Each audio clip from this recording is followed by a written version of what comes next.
This thing was pretty difficult to learn. It's trial and error. I tried finding help on how to use this, and I rarely got any responses. So, I tried looking up a whole bunch of guides, and basically it's just trial and error. So I'm pretty much going to show you everything that I've learned so far in here in case you're having trouble, or if you want to learn some things. Um, I'm pretty much going to show you everything I know. So you're going to need the Geck, and we're going to be using ML2 for this. So after you have the Geck installed, you're just going to run it. When it opens, you're going to hit save. And then you're going to name your newly made ESP. So for this tutorial, I'm going to name this Mites tutorial guide. And I'm going to hit save. After it saves, you're just going to close your Geck. Now, reopen the Geck,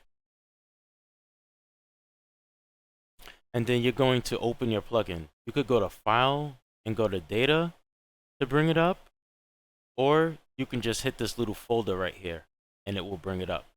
Now, click on the Fallout 3 ESM, because you're going to need this as a master. If you want to use structures from the DLCs, you can check the DLCs as well.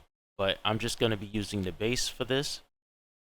And double click on your plugin and hit set as active. And you'll know it's active because it says active right here next to it.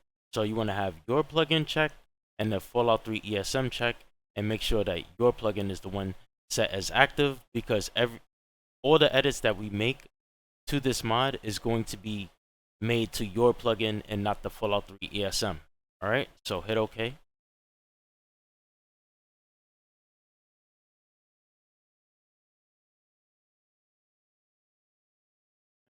Okay, so we're going to be making an NPC. I don't know if I already said that, but kind of in a rush here because I really want to teach you guys. I really want to put this out here, and I really want to just put this out in case I forget anything, and then I need to relearn it. This will be a guide that I can use for myself. So you want to go into this plane right here, and you want to scroll down till you see voice type. Click on this, right click in here, go to new. Okay. And then the gender, if you're making a male NPC, select male. If you're making a female NPC, select the female. Right click in here, go to new. Then you're going to get a new form ID. This is going to be the form ID for your voice type. So I'm just going to type in AAA Mite voice type. And I usually like to start my IDs with AAA or 0 because it'll appear at the top when you're searching for it. It'll make it easier to find. So once you've made that, just hit OK. And then you just hit save. You want to save often because there are times where the Geck could crash. So next we want to make our NPC. You're going to go to this NPC tab right here, click on it. You're going to go to right click new, and you're going to make your NPC. Now right here, you could choose the race, and you could, if they're a female, check this box. But we're making a male. And if they're a ghoul, you select this. Actually, we're going to make a ghoul. Let's make a ghoul.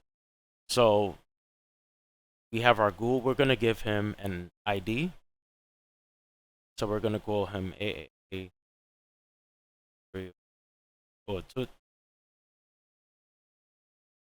And his name is going to be Rodney Red. Alright, and we'll make him essential because we don't want him to die. Or you could put respawn, which means he can die, but he'll respawn. I don't know why you're able to have them both checked, but whatever. And then his voice type. You want to click on this, and we want to select our voice type that we made because, hold on, I'm losing my voice. Alright, sorry about that. The combination of stress and allergies driving me mad. Alright, so yeah, select your voice type that we made. I'm actually going to change his ID. Rod Red. Alright, so after you make him, you could go to his stats, and then you could choose his level. I'll put him level 30, just so he could beat the crap out of whatever BS comes his way while I'm giving a guide. And then right here, you could change his stats if you want. To do this, I'll give him like 50 in miniguns. And then repair. If he's going to be like a vendor who could repair, you might want to adjust these stats to whatever. I'm just going to put 100. Because screw it. If he could repair, let him repair it all. And then factions. You could add him to a faction. We'll get into that a little bit later. But for right now, we're just going to skip it.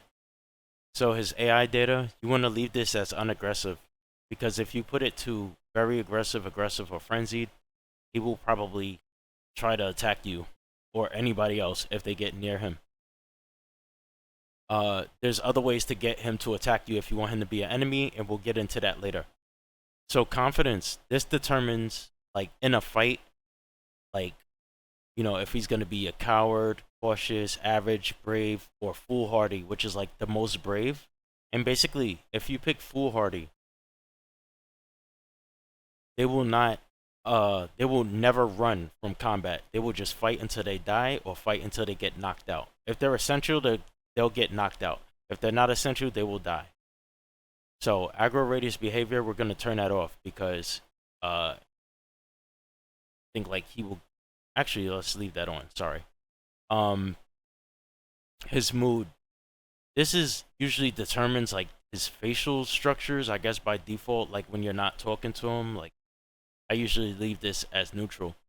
The energy is like how often he'll be walking around, like if you have him using packages and stuff like that.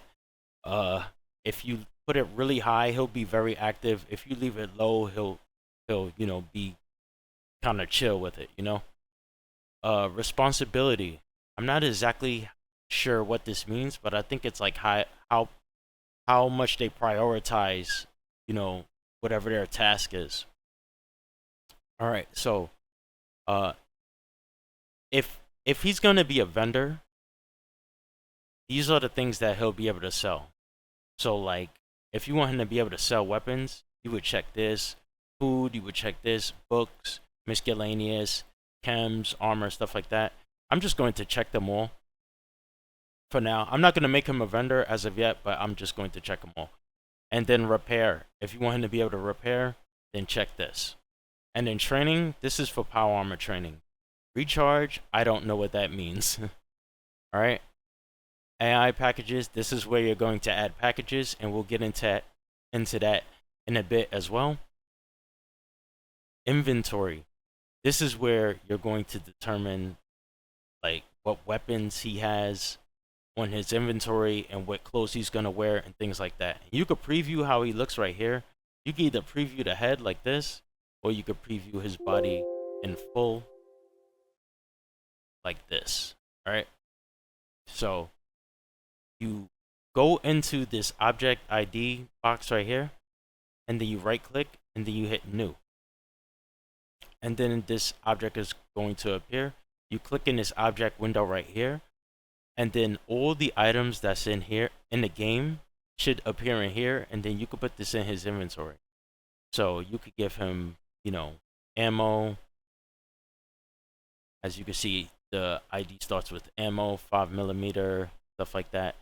We're gonna give him some armor, so we're gonna type in armor, and it'll bring us to all the armor items. So I'm gonna scroll down till I see armor combat. I like combat armor, and then when the model refreshes, he'll be wearing combat armor. So I'm going to right click on this combat armor again. I'm gonna hit new, because if I click on it, if I right click on combat armor and hit new, it'll give me another combat armor, and then I can right click on it and it'll quickly bring me to the combat armor helmet. So I'm going to give him that as well. And then I'm going to type in ammo,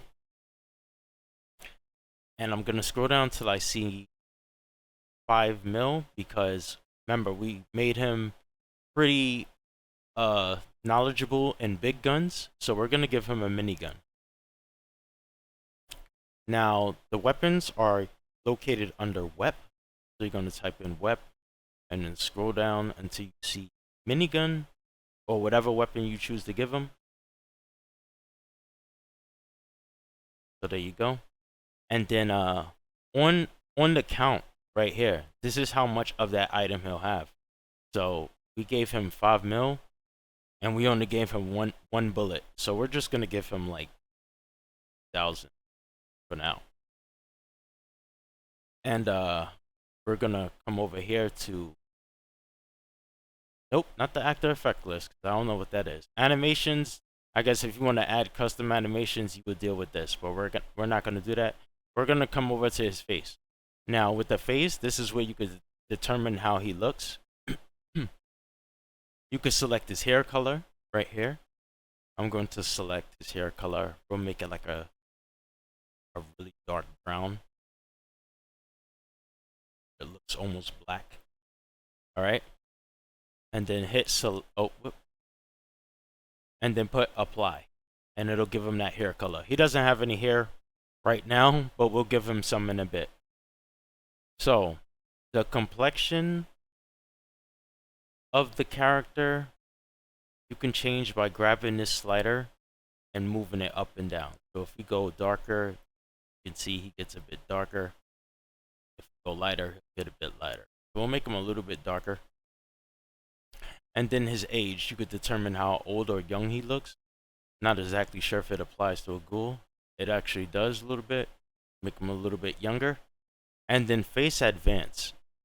Right here is where you could go into real details. Like you could change like his eyebrows, like a bit angrier. You could give him a smile, things like that. Adjust his eyes. I'm not gonna get into all of that, but yeah, if you really wanna like, you know, go in and make your waifu or your husband or whatever, you can use these. Now, head parts. This is where you can add hair. Excuse me. Go to this tab, click this, and then since I picked the ghoul, I'm only gonna have these two options. I'm only gonna have that one and this one. Now, if I picked a human, I would have way more options in here. All right. So here, the eyes, you can pick whichever eyes you want. I'll just pick blue for now. See, he has blue eyes. And then right here, you go to head parts, right click in here, go to new. And then this is where you could add some beard. So if you want to give him like a beard or an eye patch, you could do that. So we'll give him an eye patch. And we'll right click. You could put new. You could give him multiple things. So we'll put like a beard patch circle. And then if you want to see how he looks, just click head again and it'll refresh it. So there we go. He got a little bit of a beard patch circle. And you could stack the beards on top of each other if you want to. So I could go to beard full.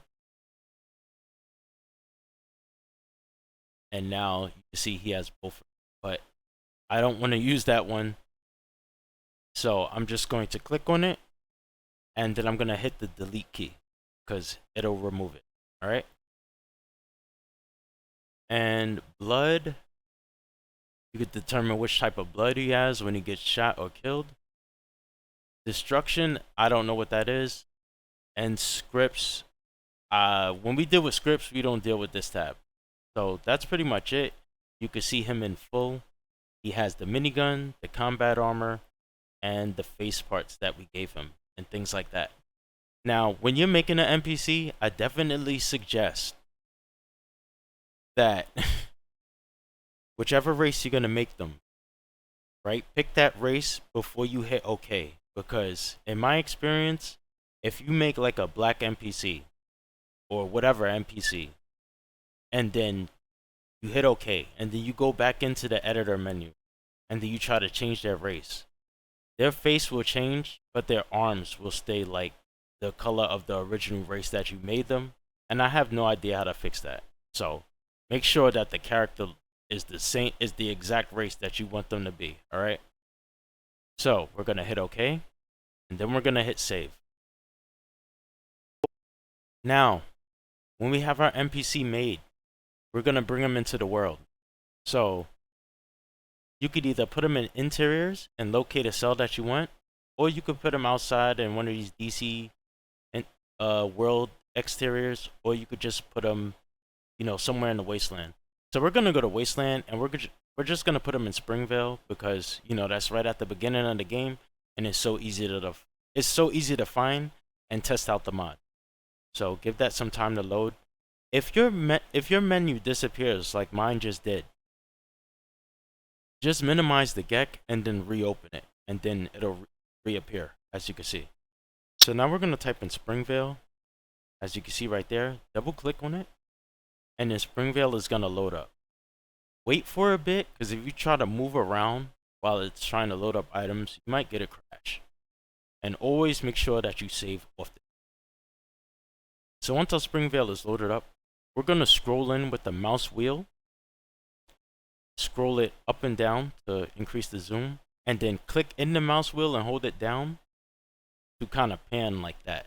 Now, if I hold shift and move around, I could rotate like this. And then click in the mouse wheel and then move your mouse like this to move it down. All right. So we're just going to rotate around. Going to find a nice spot away from this stuff. We're going to drop him in here. So go to our NPC right here, AAA Rod Red, which is his ID, but his name is Rodney Red. We're going to drag him in. And once he's in the world like that, you could click on him and move him around. Now, you could hold Z and then move him around. It'll move him up and down. If you hold X and then move him around, it'll move him along the X axis. And if you hold Y and then move him around, it'll move him along the Y axis. Now, if you want to just get him to the ground, you could just hit F and it will drop him to the floor. So as you can see, there he is on the ground. And then you hit save it. And then bam, your NPC is in the world. Alright, so once you've done that and you saved it, you can scroll down to your newly made plugin. Hit activate right there, and then load up the game. Now, you don't have to close the Geck. As you can see, I still have the Geck open right here. You could run the game and still have the Geck open at the same time. This is very useful in case you run into errors, and then you could easily go back and fix them. Alright, so we're going to jump into the game. Alright, so here we are in game. I got my brand new character right here that just stepped out of the vault. And we're just going to hit OK to all this stuff. I'm going to toggle God mode because I'm over encumbered.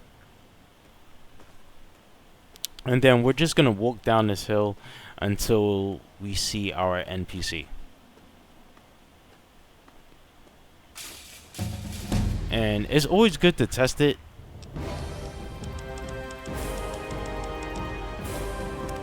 Every time you make, a few steps in your mod, it's always good to jump in game and test it, just in case you could keep track of, what's going wrong. So, like, we just want to go up to him and we want to make sure that he doesn't attack us or anything like that. Alright, so there he is. As you can see, when I go up to him to try to talk to him, his name is in red for some reason. So he's not going to say anything to us, but his name is in red. I don't know why, but we're going to try to figure that out. Alright, really quickly. The reason why his name was in red was because we left the aggro radius behavior on. I thought this was supposed to be on, but it's not. Turn this off, and then his name won't be in red. Alright? Just hit OK, and then save. Alright? I'm not a pro. I'm just showing you what I know. Alright? See you guys later.